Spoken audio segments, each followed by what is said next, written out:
جو سید و سردار خود تھا، عین مکہ خود تھا، سید بتا خود تھا، وہ کہتا ہے کیا؟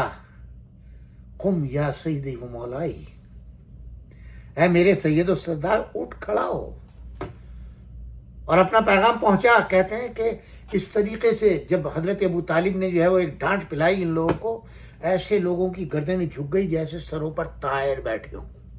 وہ ہیبت تھی جناب ابو طالب کی۔ تو رسول اللہ کو اس گھر میں 40 مہمانوں کے درمیان پہلی مرتبہ جس نے سید و سردار اور مولا کہہ کر کے پکارا ہے، کس کو؟ حضور اکرم صلی اللہ علیہ وآلہ وسلم کو۔ اور وہ پکارنے والا کون ہے؟ ابو طالب۔ بنانے والا کون ہے؟ ابو طالب۔ تو اب یہ کیسے ممکن تھا؟ یعنی وہاں کے لحاظ سے تو یہ میدانی کہلائے گا نا۔ کہا کہ ابو طالب تمہارا احسان ہے اپنے خالق پر، اپنے خالق کے نبی پر، اس احسان کا بدلہ میں چکاؤں گا، لہذا اس احسان کے بدلے کا کہ کل میرے نبی تم کو اس مجمع کے اندر جہاں کلمہ کی بنیاد رکھی گئی، ابو طالب نے تم کو مولا بنایا ہے، تو ان کے احسان کا بدلہ جو ہے وہ یہ ہونا چاہیے کہ ان کے بیٹے کی مولائیت کے اعلان کے لیے میدان سجاؤ۔ اس لیے میدان غدیر کے اندر علی ابن ابی طالب علیہ، اور وہاں پر بھی یہ لفظ ہے من کنتو مولا، جس کا میں مولا ہوں۔ تو وہ ملائین جو آج ابو طالب علیہ السلام کو کافر کہتے ہیں، سب سے پہلے رسول اللہ کیا فرما رہے ہیں؟ من کنتو مولا، جس کا میں مولا ہوں۔ اور مولا سب سے پہلے کس نے پکارا؟ ابو طالب علیہ السلام نے۔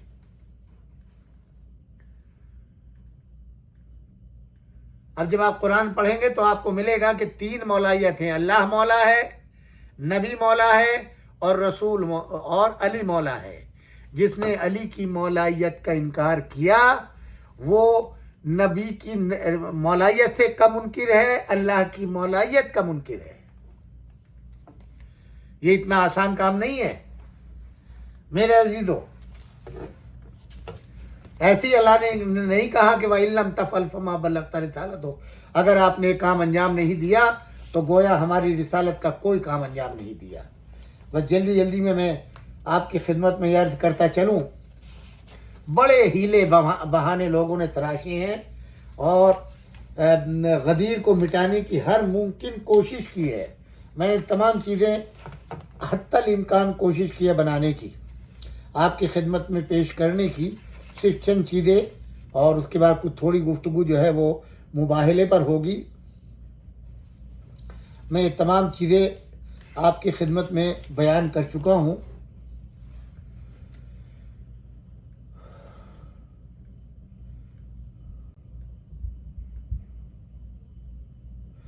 یہاں پر ایک اعتراض یہ بھی وارد کیا جاتا ہے کہ اگر یہ آیہ کریمہ جو ہے وہ مربوط تھی حضرت علی علیہ السلام کی ولایت سے، تو پھر جو آیت کا آخری ٹکڑا ہے وَمَنْ كَفَرَ إِنَّ اللَّهَ لَا يَهْدِي الْقَوْمَ الْكَافِرِينَ، تو یہاں تو سب کے سب مسلمان تھے، تو پھر یہاں کافروں کا ذکر کیوں آ گیا؟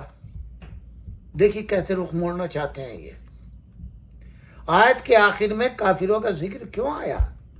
کافروں سے کیا تعلق تھا؟ یہاں تو سب کے سب مسلمان تھے، یعنی خدا کافر قوم کو ہدایت نہیں کرتا، تو یہاں تو سب مسلمان تھے، کوئی کافر نہیں تھا، تو اس سے کیا تعلق ہے؟